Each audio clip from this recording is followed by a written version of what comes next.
Due to a small input error, the US military accidentally sent millions of emails to the mailbox of Mali, a country in Africa, and yes, you heard it right, a country that has close ties with Russia. Now I'm starting to wonder if any of our advanced password guidelines include the rule: do not write your password in an email and send it with a .ml domain. Do you know the funniest part of this story? These emails were originally meant to be sent to the .mil domain of the US military, but somehow they ended up floating across the ocean and landing in the mailbox with a .ml suffix in Mali, a West African country. I can just imagine those US military emails flying around like lost pigeons, only to end up in an unexpected place. It's like sending a prank plan to the person you intended to prank. You see, this is the remarkable ability of our military to handle typographical errors. It's like a high-level prank, initially intended for internal eyes only with some sensitive information, but instead, it became a joke known to everyone. What do these emails contain? Passwords, medical records, and the travel itineraries of high-ranking officers. If you want to know where a US military official is going tomorrow, hey, maybe you should ask some friends in Mali. Jokes aside, this story tells us that a typographical error, just like any small mistake you make in life, can lead to unexpected consequences. The US military wanted to protect its emails but ended up making the whole world laugh because of a small spelling mistake. Hackers who wanted to steal our information can now relax a bit since our military has willingly sent the emails to someone else. In general, a typing error caused the US military's emails to travel across the ocean, and all of us, no matter where we are, can find amusement in this story.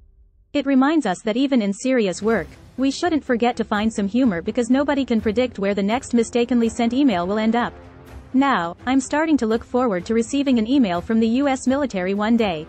Hey, maybe I should register a ML email address. According to reports, US soldier Travis King crossed the heavily fortified border from South Korea to North Korea without permission. Young people these days are so spontaneous, they don't even ask for directions when their compass is broken. I can just tell that his Google Maps must have malfunctioned. I really can't understand this guy.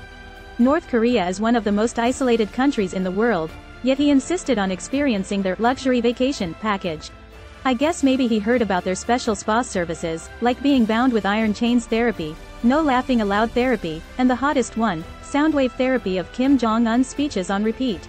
It makes you want to stuff a banana in your ears. They say he is a cavalry scout, a professional scout. Well, it seems his professionalism brought us this spectacle. He saw the sign of the military exclusion zone as if it were a welcome sign on the beach. Without any hesitation, he charged right in. I have to ask, what did he learn in military training? Was it the script of American Professional Wrestling? No authorization, no plan, no turning back, he just plunged into someone else's backyard. It reminds me of my dog, getting so excited about a new park that he forgets to come back home. You know what? Just a few hours after he was detained, North Korea launched 2 suspected ballistic missiles. It's quite a coincidence, isn't it? I hope Travis King's adventure didn't trigger any unintended consequences. You see, his recklessness has already sparked a new fireworks show. He's an unstoppable delivery guy, delivering a big gift and leaving. But don't get me wrong, this fireworks show has nothing to do with his detainment. I guess North Korea's leader, Kim Jong-un, must have been extremely annoyed by his behavior and immediately called the fireworks factory, saying, "Launch those 2 spare ones for me, let me have some fun." The day he ran into the restricted zone, he even let out a big laugh. It makes me wonder, what's going on? Is he participating in the no laughing challenge, or does he think his life is just one big joke?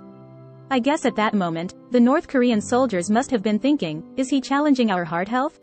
Now, this incident has become a headache for the US president. I imagine if he saw this news in his office, he would definitely joke, "Well, I feel more like a kindergarten teacher than a leader of a country." Then, he would call the US military commander and say, "John, how do you train your soldiers? I feel like I'm going through a gauntlet every day, dealing with all these messes. Cancel tomorrow morning's meeting, I need to buy a bottle of aspirin." In conclusion, I just want to say, this is what I know about the US military: they will actively cross the world's most dangerous borders in search of excitement. I won't say anything else, but their courage and bravery are truly remarkable. What do you think? Lately, the whole of southern Europe feels like it's trapped in a steam room, with scorching heat waves making everyone shiver, not from cold, but because this darn heat wave is unbearable. Have you heard of a heat dome? Simply put, it's like a giant lid placed over a continent, trapping intense heat in the atmosphere. Imagine this, all of Europe is like being trapped in a giant pot, but surprisingly, everyone is still enjoying this summer and having a blast. Do you know why? Because we're used to cooking our pizzas and paellas at these temperatures, haha. In places like Spain, Italy, Greece, and others, the recent temperatures have even reached up to 45 degrees Celsius. Do you know what that means? It means you can fry an egg directly on the street. I can just picture a Spaniard walking down the street, suddenly feeling hungry, and taking an egg out of his pocket to fry it right there on the road. Hey, freshly cooked eggs paired with a cold beer, that's how summer should be. But honestly, on such hot days, it's really important to protect yourself from the sun, or else you might come back from a trip outside not only with a healthy tan but also with the scent of barbecue. I'm starting to worry that if I go to Spain, I might be mistaken for a piece of grilled meat served on a table. Today, let's talk about a sailor named Tim Shattuck and his dog Bella. These two sailing heroes drifted in the open ocean for several months. Yes, you heard that right, several months. Honestly, when I go sailing with friends and don't see land for half an hour, I start crying, so you can imagine how admirable Tim's resilience and courage are. You see, his owl-shaped boat lost all its electronic devices in a storm, which for us modern people is like living in the Stone Age. I can imagine that. Did Tim have a phone with him at sea? How did he cope with the psychological pressure of not being able to update his social media or watch cat videos? Tim and his dog Bella survived for 3 months by eating raw fish and drinking rainwater. You know, they could have applied to be guests on the show, Survivor, if it weren't for the unfortunate fact that they didn't have any internet signal at sea to sign up. Speaking of doctors, the physician who conducted a physical examination on Tim aboard the tuna trawler said his vital signs were normal. Normal? Doctor, did you forget to add the condition, considering he drifted at sea for several months? The most amazing thing is that Tim also had to take care of his dog Bella. You know, sometimes, taking care of a dog is not easy, especially when you're stranded in the open ocean, with no phone signal and only eating raw fish and drinking rainwater. But who knows, maybe Bella was his pillar of strength, giving him the motivation to keep going. For us, sometimes just looking at our pet cats and dogs is enough to heal our fatigue for the day. Finally, the rescue team said finding Tim was like finding a needle in the vast Pacific Ocean. Hearing that, I think I understand. In this world, some people are like that needle. They may seem ordinary, but in extraordinary circumstances, their resilience and courage can light up the lives of others. So, that's the story of Tim and Bella. Let's applaud their survival wisdom and resilience. I hope they can continue enjoying the comforts of human life on land, hot showers, a soft bed, and fresh food. Although, I bet Bella is probably craving a nice juicy bone right now. On another note, Kim Yo-jong stated on the 17th that the term, denuclearization, is a thing of the past, and the U.S. proposal to suspend joint exercises and halt the deployment of strategic weapons is just a tactic to buy time. She said that the more the U.S. strengthen their deterrence system and expand military alliances, the further they move away from the negotiation table. The current tense situation could potentially lead to a substantial conflict or even a nuclear war.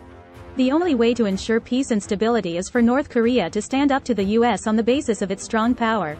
According to a report from VOA Radio on the 18th, it is estimated that 42 oil tankers have entered and exited the port of Nampo in North Korea, smuggling up to 1.26 million barrels of oil. UN Security Council Resolution 2397 in 2017 stipulates an annual cap of 500,000 barrels of oil supplied to North Korea. Public opinion points out that North Korea is likely violating this provision. On the 17th, an explosion occurred on the Crimean Bridge, resulting in the death of a couple and injury of their daughter. Russian authorities have classified the explosion as a terrorist act and accused Ukraine of making the attack with the involvement of the US and the UK. However, Ukrainian officials have not publicly claimed responsibility for the incident. Last October, there was a truck explosion on the Crimean Bridge highway, and on the 8th of this month, Ukrainian Deputy Defense Minister Mariel admitted to carrying out an attack on the bridge at that time. A recent collaborative survey by the Associated Press and the University of Chicago's Harris School of Public Policy Research revealed that 53% of respondents believe that the United States is not doing well in upholding democratic values, and only 16% think that Congress is doing a good job. The poll shows that the majority of people feel that U.S. policies have not adequately represented the wishes of the majority of Americans on issues such as the economy, government spending, firearms, immigration, and abortion rights. Just a few months ago, 7 U.S. technology giants contributed almost all of the gains in the U.S. stock market this year. Currently, numerous individual stocks are driving a broader upward trend in the U.S. stock market. Since the end of May, over 140 components of the S&P 500 index have reached new 52-week highs. During this period, all 11 sectors of the S&P 500 index have risen, leading to a cumulative gain of over 17% for the index this year. Small-cap stocks are also experiencing a rise in prices. New signs of cooling inflation in the United States sparked a rise in the stock market last week. But has the pain caused by inflation and the Fed's interest rate hikes truly come to an end? Wall Street is now more convinced than ever that inflation is receding. This brings hope to investors, making them feel that the Fed may be able to accomplish the seemingly impossible task of containing price pressures without pushing the economy into a recession.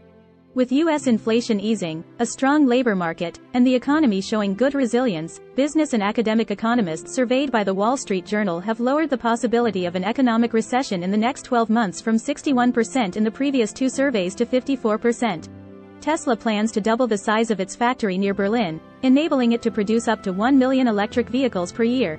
This expansion could make the factory the largest automobile manufacturing plant in Germany. The sudden popularity of new weight loss drugs like Novo Nordisk's Wegovy has created a billion-dollar market overnight. Health and medical companies are also looking to get a piece of the action.